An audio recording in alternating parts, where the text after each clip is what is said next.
munoita kuti maitira vana vezimbabwe favor motanziita ukubvisira mapenalties 100% yei muchimbochajire 100% yemapenalties yevanhu vanonoka kubhadhara.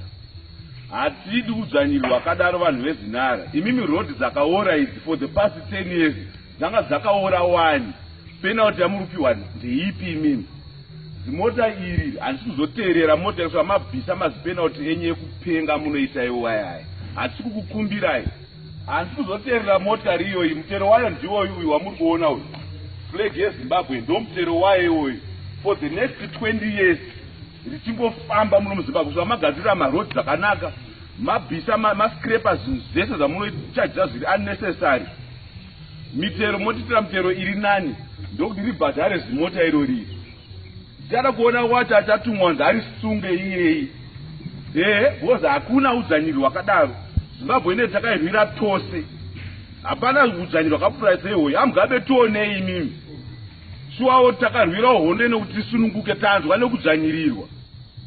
Chimbofambai hamugabe mboona zvakaita marodzi. Hatisi kufara nazvo. Izvo zvokuti hanzi mukadzimende kwakati moendwa nechikopokopo. Vari kuviga kuratidzei kuti marodzi akaipa vanhu ivavo. Udzvanyiriri. Vanhu veZimbabwe tiri kunyunyuta mugabe. Hatisi kufara nazviri kuitika izvi. We are not happy. Zinara riri kudzvanyirira vanhu. Malicense fees akawandisa pamarodzi edu atiri kufamba mota dziri kufamba bojo and everything up. Toswera tichisungurudzwa neZimbabwe. Saka rusununguko rwacho toti takasununga mu1980 kupi tichinyunyuta kudai so. Hai ndi president asofara ni. Handisi kufara nezviri kuitika izvozvo. Ndakatotsamwa. Iro rasiyana uchine zimuhwane yenyu isina mutero mudhara timbofamba oka nyika tichinjoya for the next 20 years zimuhwane weirori matsandiro otya. Ari badhare mutero iyi.